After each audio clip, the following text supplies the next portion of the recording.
Face à une jeunesse de plus en plus confrontée à des troubles psychiques, la Mutualité française Nouvelle-Aquitaine a organisé une table ronde à Bordeaux consacrée à la santé mentale des jeunes. Un enjeu de société puisque selon une étude de la Mutualité française réalisée en partenariat avec l'Institut Terram et l'Institut Montaigne, 25% des jeunes souffriraient de dépression.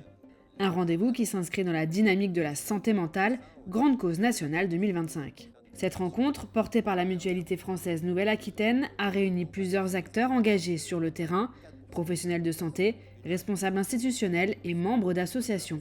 Une volonté commune dans les débats, mieux comprendre les besoins des jeunes, mais aussi contribuer à lever les tabous encore très présents autour de la santé mentale. La santé mentale des jeunes est un sujet qui s'est cristallisé bien sûr autour de la Covid-19 et on en tire deux enseignements. Alors effectivement, on a une aggravation de la situation, mais le côté un peu positif, c'est que comme en fait on est nombreux à avoir été concernés puisque tout le monde a été notamment enfermé, mais en fait on se rend compte que la parole s'est un petit peu libérée et donc la population et les jeunes en particulier ont une tendance à échanger, à discuter, à partager sur les questions de santé mentale beaucoup plus facilement qu'auparavant. Un constat partagé par de nombreux professionnels de santé, car si la parole se libère, les besoins augmentent aussi. Le docteur Nicolas Lacoste, psychiatre au centre de santé mentale MGEN de Bordeaux, observe au quotidien cette évolution. Sur les dernières années, le nombre de jeunes patients consultants a vraiment augmenté, avec des situations cliniques de plus en plus marquées. Heureusement, il y a des solutions, les patients peuvent aller mieux en quelques semaines, quelques mois, mais c'est vrai que nous avons du mal à faire face à la demande, à l'afflux de sollicitations. Alors ce qui pourrait expliquer cela, c'est des déterminants sociaux, des déterminants aussi environnementaux. L'inquiétude des jeunes est tangible, elle est reliée à des éléments tout à fait réels de l'évolution du monde et de la société. Et puis peut-être une plus grande capacité des jeunes à se poser des questions sur leur santé psychique, ce qui était un peu tabou, un peu mis de côté auparavant. Anxiété climatique, isolement social, pression scolaire, incertitude économique, les causes sont multiples.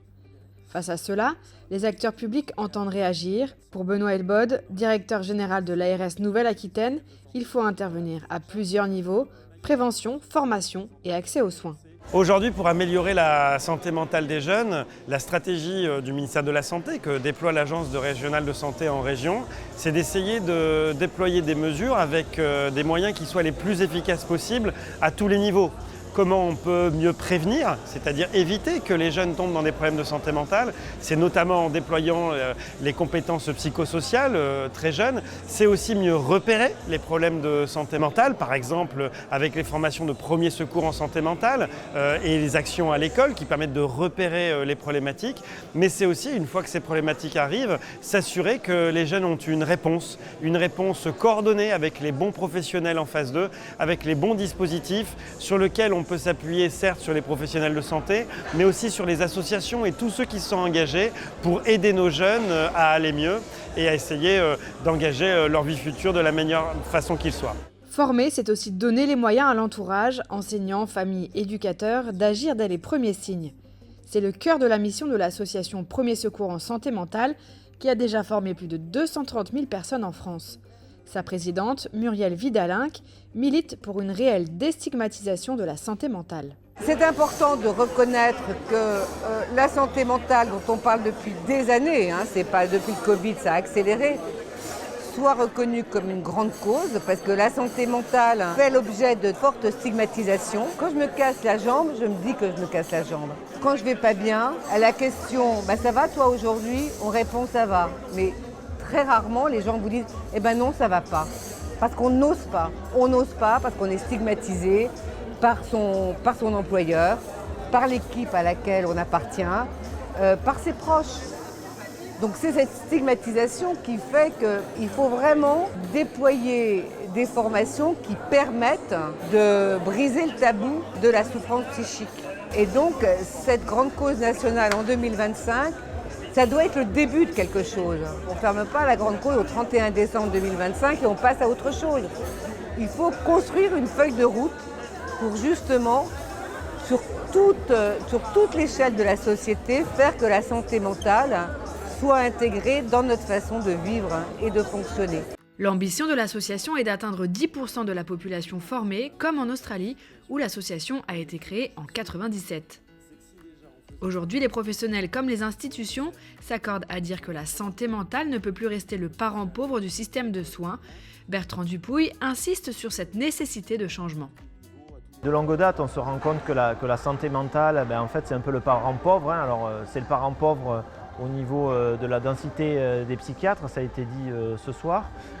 Mais c'est également une nécessité que de travailler, encore une fois, sur la prévention, la promotion de la santé mentale, pour faire en sorte qu'on ait vraiment l'outillage nécessaire pour travailler ce sujet. On est dans une société où il y a la question de la performance qui est très présente, une société de consommation où on est davantage axé sur l'avoir plutôt que sur l'être. Il faut essayer de rebasculer et faire en sorte que l'être reprenne ses droits sur l'avoir.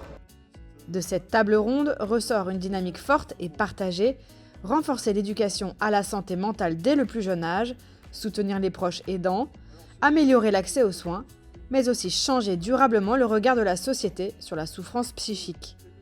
Les participants ont également salué les nombreuses initiatives locales, souvent innovantes, qui émergent sur les territoires. En organisant cette rencontre, la Mutualité française entend contribuer à la mobilisation nationale autour de la santé mentale. Car faire de cette question une grande cause en 2025, c'est aussi poser les bases d'un engagement collectif durable en faveur du bien-être des jeunes générations.